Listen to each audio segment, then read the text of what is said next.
Fala galera, tudo bem? O assunto de hoje por aqui é o Atlético de Madrid, líder do Campeonato Espanhol, vinha de uma sequência até de tropeços, venceu o Villarreal, um dos jogos mais importantes do fim de semana pela Europa, aliás foram vários jogos importantes no fim de semana, mas eu acho que tem um tópico aqui que o ponto de partida é a vitória do Atlético de Madrid, mas dá pra render várias outras coisas, porque eu tô falando sobre o Marcos Llorente, que é um personagem que não é de agora, né? No ano passado eu gravei o vídeo logo na primeira vez em que ele foi usado como atacante pelo Simeone, era um teste interessante que acabou dando super certo, ele foi um personagem, um protagonista na reta final da temporada passada no Atlético, como uma alternativa no ataque, e essa versatilidade dele chama muita atenção. Já não é uma novidade, mas dessa vez, nesse jogo contra o Villarreal, o Llorente, dentro dos 90 minutos, foi utilizado em 5 funções diferentes dentro de campo. Então a gente está falando de 5 posições do campo, 5 áreas diferentes, em desenhos diferentes, em funções diferentes também. Então é muito chamativo, né? Não é comum ver o mesmo jogador ser utilizado dentro de uma mesma partida de 5 formas diferentes.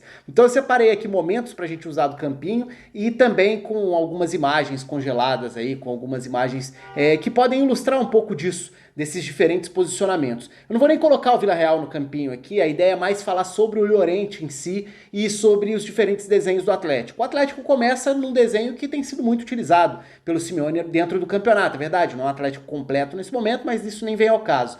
O Atlético com 3 zagueiros, com o Koke à frente do trio de zaga, 2 alas, 2 meio-campistas, 2 atacantes. Um 3-1-4-2, se a gente quiser transformar em números. Nesse caso, o Saul como ala pela esquerda, o Versálico como ala pela direita, à frente dos 3 zagueiros, o Koke, e aí sim, os 2 meio-campistas. Marcos Llorente à direita, com à esquerda dele, o Lemar fazendo essa função. E na frente, Ángel Correa e Suárez formando a dupla de ataque.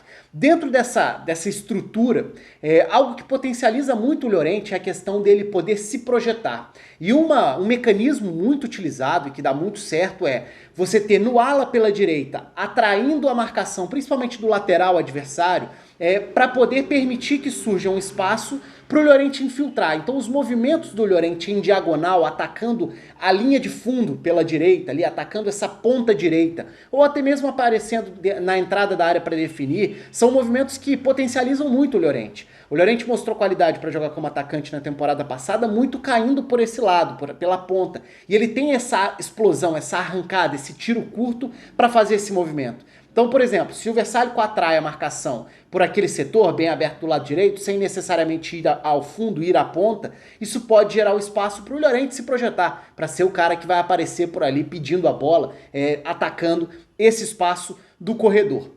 Esse foi o desenho inicial. Ainda no primeiro tempo, o Atlético faz uma mudança tática, faz uma mudança de posicionamento das peças, que é passar para o 4-4-2 sem fazer substituição.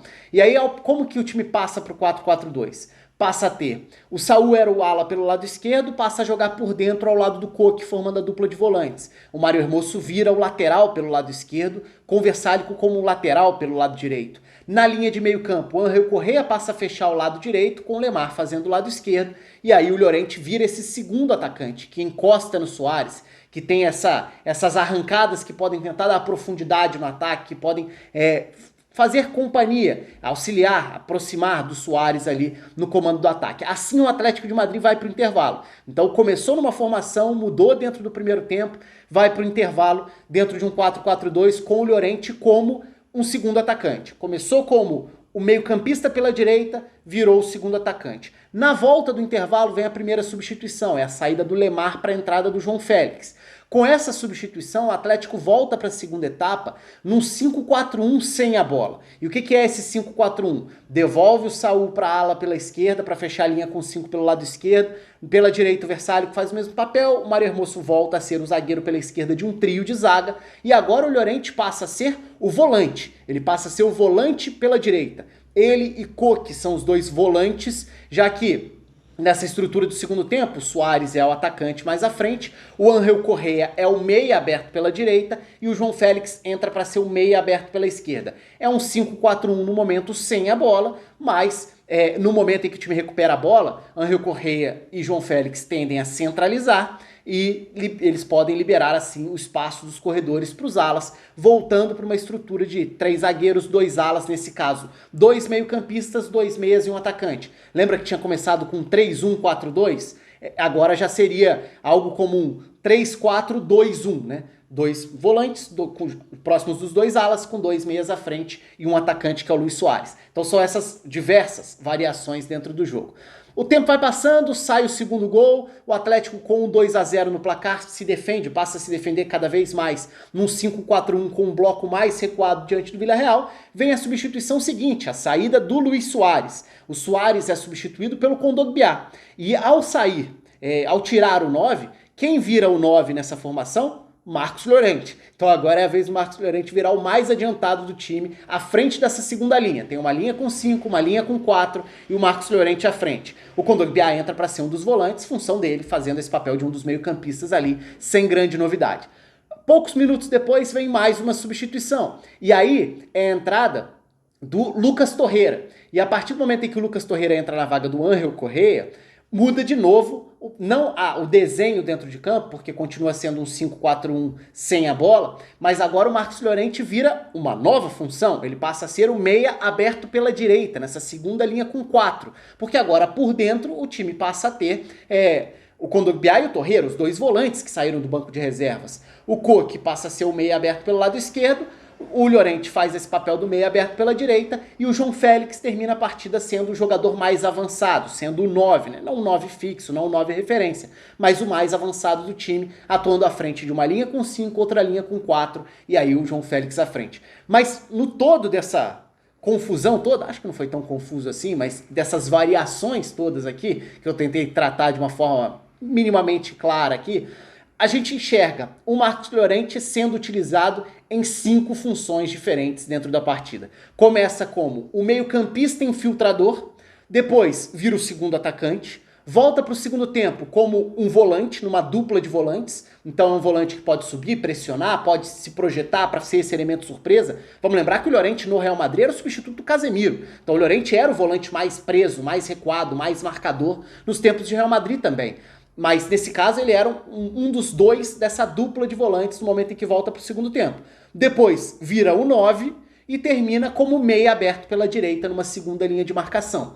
Ou seja, é um jogador extremamente versátil e o Simeone adora. E ele tem sido muito potencializado, muito explorado, muito aproveitado pelo Simeone, até porque ele está conseguindo entregar em qualquer um desses espaços. Assim como na partida do meio de semana, né, quando eu fiz a análise do jogo aqui da Champions, no primeiro jogo das oitavas da Champions entre Atlético e Chelsea, o Llorente foi o lateral direito, ou seja, nenhuma dessas 5 funções que ele fez nesse jogo contra o Villarreal, ele fez uma sexta função e não era nem um lateral ofensivo, era um lateral que fechava a marcação por dentro na partida contra o Chelsea, muito mais voltado para a marcação do Timo Werner. Vou deixar aqui em cima a análise do jogo específica, que aí dá para ver lá com calma qual foi exatamente a função do Llorente. Então, só nesse bolo aí, a gente tá falando de mais de meio time que ele pode ocupar, que ele pode ajudar, que ele pode substituir. É hoje um jogador dos mais interessantes de acompanhar, porque ele entra em campo e ele pode fazer tudo. Ele pode ser um jogador para ocupar qualquer espaço dentro de campo, qualquer função.